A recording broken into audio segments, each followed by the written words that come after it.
கைசினிக்கான promo வந்துக்கு promo பிடிக்க இன்றைக்கி episode எப்படி போதும் பார்ப்போம். ப்ரொமோ என்ன காட்டுறாங்கன்னா, சரவணன் வேல் அடியாட்களை செட் பண்ணி எலியில் வந்து கத்தியால் குத்திடுறான். கையில் உடனே பதறாங்க, ஹாஸ்பிட்டலில் சேர்க்குறாங்க. அங்கே எலிக்கு ட்ரீட்மெண்ட் நடந்துக்கிட்டு இருக்கு. அப்போ கையில் சரவணன் வேல்கிட்ட சொல்கிறாங்க, எலியில் யார் குத்துணும்னு தெரிஞ்சாங்கன்னா அவனை பார்த்து நான் சும்மா விட மாட்டேன், தண்டனை வாங்கி கொடுப்பேன் அப்படின்னு சொல்லிக்கிட்டு இருக்காங்க. அப்போ சரவணன் மனசுக்குள்ளே நினைக்கிறேன், எலியில் குத்துனதே நான் தான், நீ ஏன்ட்டே சொல்கிறேன் அப்படின்னு சொல்லி மனசுக்குள்ளே நினச்சிக்கிட்டு இருக்கேன்.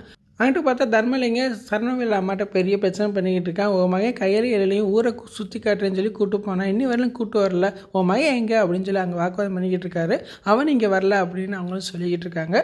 அதுக்கப்புறம் பார்த்தா கையில் வந்து ஹாஸ்பிட்டலில் ரொம்ப டென்ஷனாகவே இருக்காங்க. அப்போ ஒரு வயசான அம்மா வராங்க. அப்போ அவங்க கையில் பார்த்து சொல்கிறாங்க, உன் புருஷனை காப்பாற்றினா அதுக்கு ஒரே வழி தான் இருக்குது அப்படின்னு சொல்கிறாங்க. என்ன வழி சொல்லுங்கள், நான் செய்கிறேன் அப்படிங்கிறாங்க. அந்த அம்மா ஒரு கோயில் சொல்கிறாங்க, அந்த கோயிலில் போய் நீ பிரார்த்தனை பண்ண உன் புருஷன் நிச்சயமாக பிழைச்சிருவான் அப்படின்னு சொல்கிறாங்க. கையில் உடனே அந்த கோயிலுக்கு கிளம்பி போகிறாங்க. அந்த கோயிலில் போய் சாமியை வென்ற மாதிரி காட்டுறாங்க. இதான் ப்ரோமோ வந்திருக்கு. ஃபுல் வீடியோலாம் பார்த்துட்டு பேசுவோம். இந்த வீடியோ பிடிச்சா வீடியோக்கு லைக் கொடுத்துட்டு மறக்காமல் சப்ஸ்கிரைப் பண்ணுங்கள். தேங்க்யூ.